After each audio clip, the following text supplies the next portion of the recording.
네, 지역의 이슈를 속 시원히 풀어보는 헬로 이슈 토크입니다. 총선이 8개월 앞으로 다가오면서 각 지역마다 총선 예비 주자들의 움직임도 분주한데요. 이슈 토크에서도 우리 지역의 총선 주자들 살펴보고 있습니다. 오늘은 김포 각 지역구의 분위기 짚어보겠습니다. 함께할 두 분, 조승현 전 경기도 의원과 정진욱 뉴스원 기자 자리했습니다. 두 분 안녕하십니까? 안녕하십니까? 반갑습니다. 네. 기존에 지금 김포시 하면 도농복합 지역으로 진보와 보수세가 확연하게 갈리는 곳이었습니다. 그런데 최근에 인구가 크게 증가를 하면서 도시 지형은 물론 정치적인 어떤 정서도 많이 바뀌었다고요? 어떻게 보십니까? 김포는 한 10년, 15년 사이에 많은 변화를 이루어졌죠. 그러니까 90년대까지는 이제 농촌 사회, 김포 군 시절이었고 2000년대 들어오면서 이제 도농 복합 도시가 되었고 최근에는 이제 완전한 도시화로의 그 지역이 변모됐지 않습니까? 그 속에서 이제 도시가 발전하는 데 있어서 이제 두 가지 요소라고 보는데 외부에서 인구들이 많이 유입되고 있고 두 번째는 거기서 젊은 세력들이 많이 왔을 때 도시가 이제 역동적으로 바뀌고 있습니다. 네. 그러한 유형의 도시가 바로 김포다. 그래서 과거에 정치적으로 보면 김포군 시절에 그 지역에 많은 그런 주류를 형성했던 분들의 영향으로 인해서 보수적인 도시로 이렇게 인식되어 있는데 지금은 우리 세대 구성원들이 보통 평균 나이가 35세일 정도로 젊고 역동적이단 말이에요. 그러면서 정치 지형이 과거 보수에서 지금은 이제 중도 진보 쪽으로 변화되고 있다. 이 젊은 세대들이 갖고 있는 정치적 관점이라든지 이런 지형들이 급격하게 변화가 되고 있는 게 현재 김포의 그런 상황이라고 볼 수 있습니다.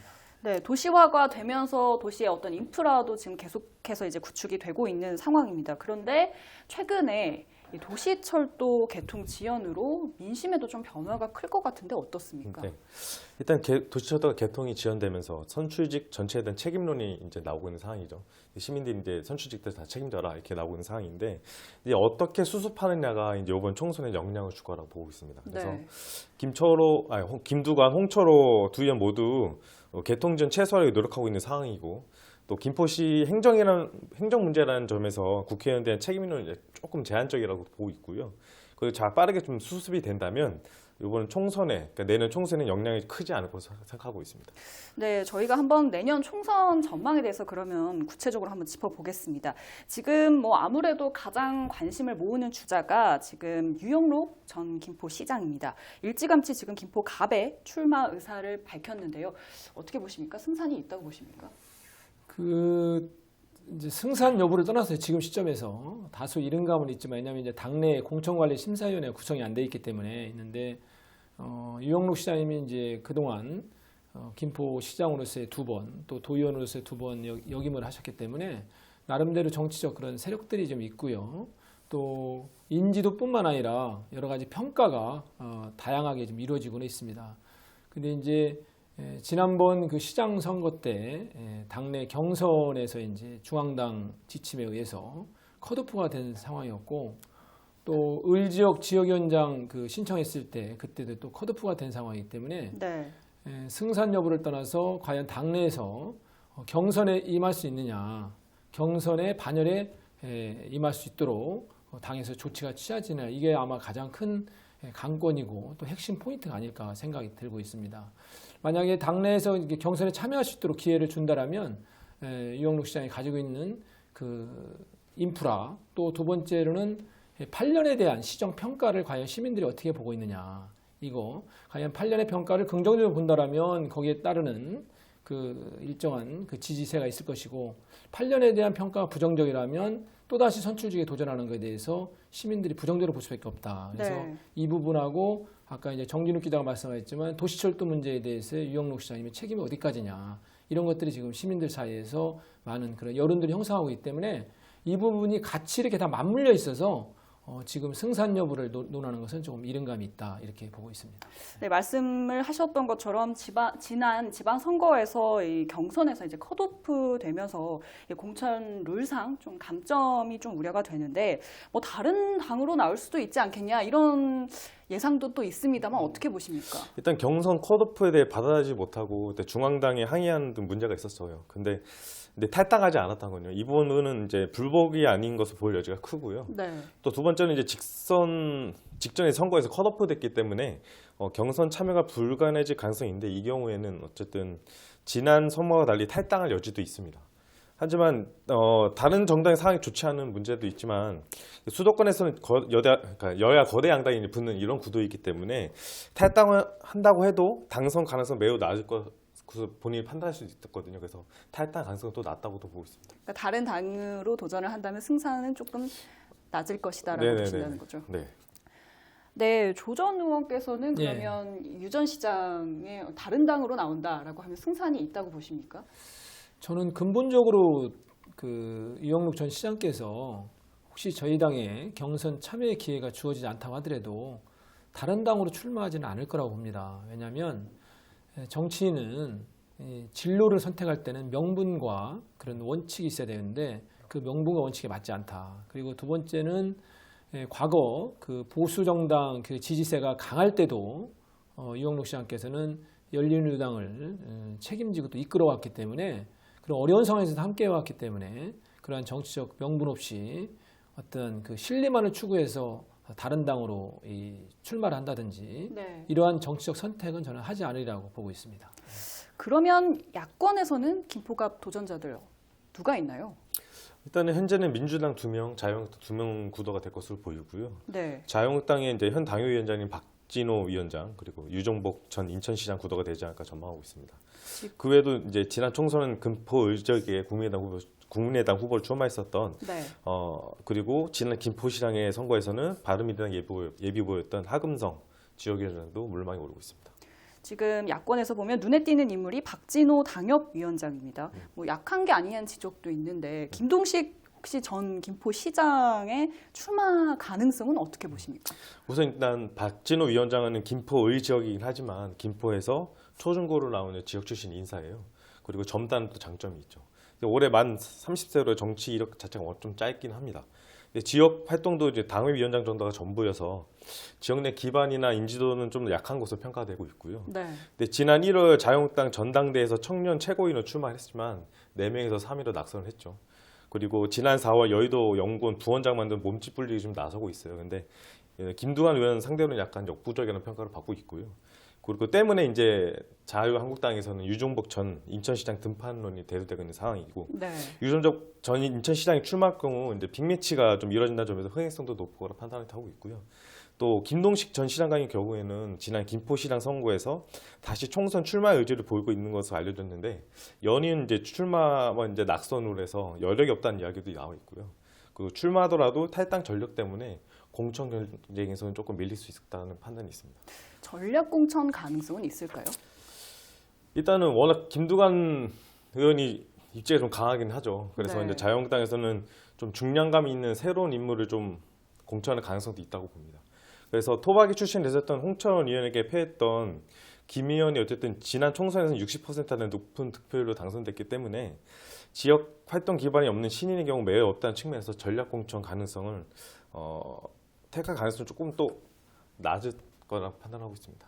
지금 정 기자께서 언급하셨다시피 유정복 전 인천시장의 출마설이 지금 잠깐 언급이 됐는데 이게 주기적으로 참 때마다 유정복 전 시장의 출마설이 돌고 있어요. 네. 실제 지역민들이 원하는 인사라고 보십니까?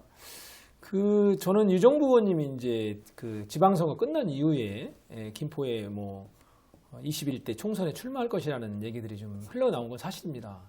근데 이제 출마를 요구하고 또 희망하는 사람들이 좀 있어요. 세력화하기는 좀 어렵지만 일적 개별적인 그런 의사를 가진 분들이 있다.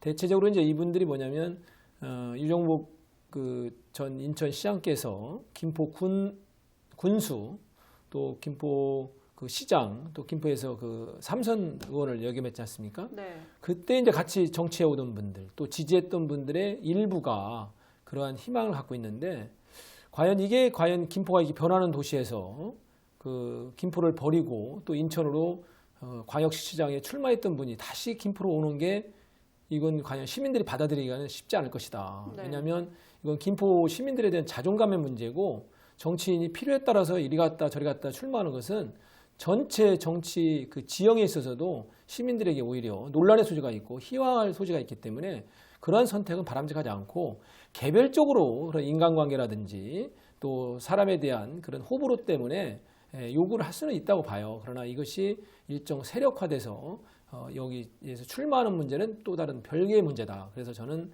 현실적으로 김포에서 출마는 어려울 뿐만 아니라 정치 명분상에도 전혀 맞지도 않을 뿐만 아니라 개인한테도 도움되지 않는 정치적 선택이라고 저는 보여집니다. 다만 이제 제가 볼 때 우려되는 점은 또 하나 있어요. 우려라기보다도 가능성은 뭐냐면 내 본인의 선택이 아니라 자유한국당 차원에서 당 차원에서 김포갑을 출마해라. 나는 이래서 당의 명령에 의해서 인천도 갔지만 또 당의 명령에 의해서 김포에 출마할 수밖에 없다. 뭐 이러한 그런 명분을 갖고 변화의 선택의 소지는 좀 없지 않아 있을 수가 있겠다고 조금은 보여집니다. 김포에 있는 집을 처분하지 않았다 이런 이야기도 돌고 있는데 그것에 대해서는 어떻게 생각하십니까? 저도 이제 같은 단지거든요, 저하고요. 근데 처분 안 하시고 그대로 임대 주시고 인천으로 가신 걸로 알고 있습니다. 네, 좀 다른 질문을 한번 드려보겠습니다. 한편으로 지금 현 김포갑 국회의원인 김두관 의원의 지역 내 입지가 좀 약한 게 아니냐 이런 이제 이야기가 나오고 있는데 중앙 정치에 더 집중하고 있는 것 아니냐 이런 또 지적이 나오고 있습니다. 어떻게 생각하십니까? 일단 정치인이라면은 국회의원이라면 중앙에 진출하면은 일단 지역민들한테 좋은 것 같아요. 왜냐하면 예산이 달라지거든요. 그래서 그 부분에서 어쨌든 김두관 의원이 이제 중앙 정치에 높은 입지를 가진 건 지역구민에도 좋은 일이라고 판단하고 있고요. 네. 근데 김 의원이 10년 동안 이제 해결하지 못했던 밀린 숙제를 해결하겠다고 이제 다시 나왔는데 당선이 됐는데 네. 최근에 이제 풍무 역세권 개발 등 좀 굵직한 사업을 조금 잘 일어나가고 있고. 네. 그래서 그거에 대한 조금 롤모델, 그러니까 풍무 역세권을 다른 지역에서 볼 수 없는 롤모델로 만들겠다는 그런 의지가 있어요. 그래서 이 부분에 대해서 어떻게 추진해서 평가를 받는지가 좀 중요할 것 같고, 그리고 중앙정치 입지를 하여튼 지역 현안 해결에 좀 도움이 된다고 좀 보고 있는데, 반면에 그럼에도 이제 중앙에 너무 집중한다는 얘기가 나오는 거는 이제 김 의원이 이제 지역 주민과 소통이 좀 필요할 거라 보고 있고요. 그리고 적지 않은 주민들이 이제 시의원이나 도의원은 특히 누군지 잘 몰라요. 근데 하지만 이제 김두관 의원의 힘이 여기서 나오긴 하거든요. 그래서 이미 갖춰진 인지도와 이제 기획재정위원으로서 이제 꾸준한 지역에 이제 기여를 한다면 좀 이런 얘기는 사라질 거라 생각하고 있습니다. 여전히 강한 입지를 네네네. 가지고 있다라는 말씀 주신 것 같습니다. 네, 그러면 이번에는 김포을로 한번 가보겠습니다. 네, 한강 신도시로 인해서 김포을 지형도 지금 꽤 많이 바뀌었죠. 보수당의 홍철호 의원 수성을 할 수 있을지 지지층은 또 어떤 이들인지 좀 궁금합니다. 일단은 홍철 의원은 5개 운명, 그러니까 북부 지역에 이제 강한 보수 지지층의 성향에 입어서 재선이 됐죠. 네. 하지만 이제 김포 인구가 이제 급격히 늘고서 그리고 젊은 층이 이제 입지가 많아지면서 내년 총선에서 쉽지 않을 거라는 이제 전망이 좀 나오곤 있어요. 네, 때문에 홍철호 의원이 역시 이제 5호선 유치든 이제 교통 문제로 한강 신도시 젊은층이 이제 민심 잡기 이제 최선을 다하고 있고 현재 그렇게 활동하고 있고요. 네. 근데 최근에 이제 김포 도시철도 개통 문제가 터졌고 또 홍철호 의원이 말씀했던 그 5호선 유치 못하면 불출마하겠다는 언급을 여러 차례 했었거든요. 네. 근데 이 정부가 추진하는 사업은 이제 발표가 되긴 했지만 이 사업 자체가 확정된 건 아니는 점에서 이 약속이 이제 지켜져야 되는 논란은 있습니다. 그래서 어쨌든 그래도 홍철호 의원이다. 왜냐하면 전통적인 지지층이 두텁기 때문에 그런 평가를 하고 있습니다. 이런 상황에서 지금 여권에서 출사표를 던진 이들이 무려 6명이나 됩니다. 김준현 지역위원장이 지금 적극적으로 지역에서 활동을 하고 있고 청와대 행정관 출신의 박상혁 변호사가 최근 거취를 옮겨서 지금 화제가 되기도 했는데요. 어떤 인물들이 좀 출사표를 던지고 있습니까? 일단 여당에서는 김준현 현 지역위원장이죠. 그리고 현 경기도 위원이었고요. 2013년부터 14년도 2018년도까지. 근데 홍철호 의원에 비해서 약간 중량감이 약하다는 평도 있어요. 그리고 노승명 씨 같은 경우는 젊은 층이거든요. 그래서 이 김포가 변하는 시대에 있어서 약간 젊은 층을 흡수할 수 있는 그런 힘을 갖고 있다 평가하고 있는데, 네. 청년 사업가입니다. 이제 부동산 전문가인데, 그리고 유일한 또 지역 출신이라는 평가도 받고 있고요. 그리고 아직까지 정치에 때묻지 않았다 그런 평가를 받고 있습니다. 그리고 박상민 같은 경우는 청와대 행정관 출신이죠. 그리고 홍철 의원 지역구 사무실협회에 이제 개업을 해서 신경전을 벌이고 있습니다. 그리고 박진영 씨 같은 경우는 대통령 직속 국가발전위원회 대변인경 정책속도국장이죠. 네. 최근 생활 SOC나 적경적 발전 문제 등 김포에 관련될 수 있는 정보 사업에 힘쓰면서 민심을 공략하고 있고요. 이회수 민주당 정책위 부의장은 민주당 사회경제위원회 부위원장을 지낸 인물이고 또 정성표 김포 정책연구원장 같은 경우는 정세인 국회의장 정책수석을 지낸 인물인데 이분 제가 한번 만나봤거든요. 이분 같은 경우 약간 김포에 대한 비전을 좀 갖고 있는 확실합니다. 그래서 정책통이다 보니까 김포 발전에 대해서 상태 정책 부분에 대해서 많은 얘기를 하고 있는 현재 활동하고 있습니다. 네, 지금 상황을 보니까 지역에서 활동을 지금 가장 많이 하고 계신 분이 김준현 위원장인데 공천을 받을 수 있을까요? 어떤 전략 공천의 가능성도 좀 볼 수 있을 것 같은데 어떻습니까? 제가 공심위원이 아니라서 결론적으로 얘기 드릴 수는 없고요. 아마 지역위원장으로서의 그동안의 그런 노력들이 어떻게 평가받느냐, 또 그 지역위원회가 그 당의 기준의 평가 기준들이 있어요. 거기에 얼마나 부합했느냐라는 것들이 이제 같이 종합적으로 평가돼서 그에 따라서 이제 경선에 기회를 줄 수도 있고, 당 그 지역위원회를 이제 그런 이끌어가는 데서 여러 가지 부족한 점이 있다라면 이제 경선에 참여할 수 없는 그런 상황이 될 수도 있죠. 그런데 아직 말씀드렸지만 공천관리심사위원회 구성 안 됐기 때문에 지금은 지금 그걸 논하기에는 좀 이른 감이 있다. 그리고 이제 전략공천 말씀도 하셨는데 사실은 이제 2018년 그 가을 또 올 초까지는 그런 얘기들이 좀 많이 왔었어요. 정치적 그런 흐름 속에서 있는데 네. 지금은 전략공천은 이제 불가능하지 않을까라는 생각이 들고 있어요. 왜 그러냐면 지금 정진욱 기자님께서도 말씀하셨지만 6분이 다 나름대로 이 정책통이면서 또 전략적 사고를 가지고 있고 그동안 우리 당이나 대통령 당선에 기여한 분들이기 때문에 아마 그 전략공천의 그런 그 소리는 아마 많이 뒤로 갈 것이다라고 생각이 들고 있습니다. 왜냐하면 지금 이제 6분 중에서 대개 보면 우리 박상혁 지금 변호사는 이제 청와대 교감 속에서 이렇게 출마를 한 것 같기도 하고요. 네. 또 김준현 위원장님은 오랫동안 이제 도의원으로 하면서 어려운 지역위원회를 나름대로 열심히 또 이끌어 왔어요. 그리고 이해수 우리 또 후보 이제 예비 후보가 되겠죠. 이분은 이제 오랫동안 사회적 경제뿐만 아니라 그 더불어민주당 중앙위 정책위 부의장으로서의 정책적인 그런 역량을 또 펴왔습니다. 정성표 예비 후보도 마찬가지로 우리 당의 아주 수석 전문위원도 역임할 뿐만 아니라 해양 쪽으로 아주 그 박식한 그 논리와 정책적 비전을 갖고 계신 분이에요. 아까 노승명 우리 젊은 후보도 굉장히 우리 당이 지금 앞으로 젊은 사람들로 인해서 새로운 역동적으로 만들어가는 데서 중추적 역할을 할 수 있다.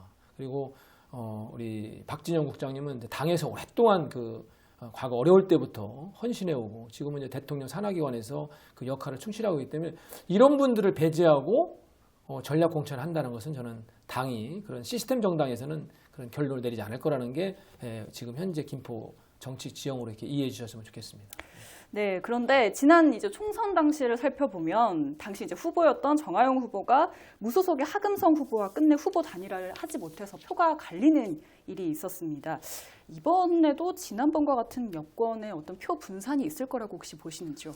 일단은 그 하금성 후보 지금 직권에 연락을 해봤는데 나간다고 하더라고요. 당선에 이번에 출마한다고 하거든요. 네. 그래서 이제 바른미래당 쪽으로 들어가서 재입당을 해서 하고 있고 현재 아드님하고 뭐 애니메이션 사업을 하고 있는 걸로 알고 있습니다. 그리고 근데 이번엔 좀 다르다고 봐요. 왜냐면은 구례 마산동 신도시 주민들이 유입되면서 어쨌든 더불어민주당 확실한 지지 기반을 갖췄다고 보고 있거든요. 그래서 하금성 대표가 혹시나 또 나온다고 해도 지난번 같은 표 분산은 많지 않을 걸로 보고 있습니다. 저희가 인물들에 대해서 짚어봤지만 사실 어떤 이슈가 터지느냐도 총선에 굉장히 중요합니다. 김포시의 가장 큰 현안 지금 현재 도시철도 개통인데요. 총선까지 좀 영향을 줄까요? 어떻게 보십니까? 아까 모두의 이제 정진욱 기자님도 말씀을 하시던데 과연 이제 철도 문제가 2번이나 연장되면서 이제 시민들의 뭐 분노, 절망 이런 것들은 뭐 분명히 존재하고 있습니다. 그러나 이것들을 조기에 안전하게 개통이 잘 이루어진다라면 시민들이 넓은 의미에서 또 이해를 할 것이고 그것이 또 다른 이 정치인들이나 지역민들의 그 역량으로 보이기 때문에 이 정치의 그런 총선 영향이 극히 미비할 것이다. 다만 이게 또다시 지연되고 오랫동안 또 개통이 지연된다라면 거기에 따르는 이 총선의 영향은 아마 우리가 생각하는 것 이상으로 큰 영향을 미칠 수밖에 없다라는 게 두 가지 관점으로 바라볼 수 있을 것 같습니다. 네, 우리 지역 총선 전망에 대해서 짚어봤습니다. 두 분 오늘 말씀 고맙습니다. 네, 헬로 이슈 토크 오늘은 여기까지입니다. 시청해주신 여러분 고맙습니다.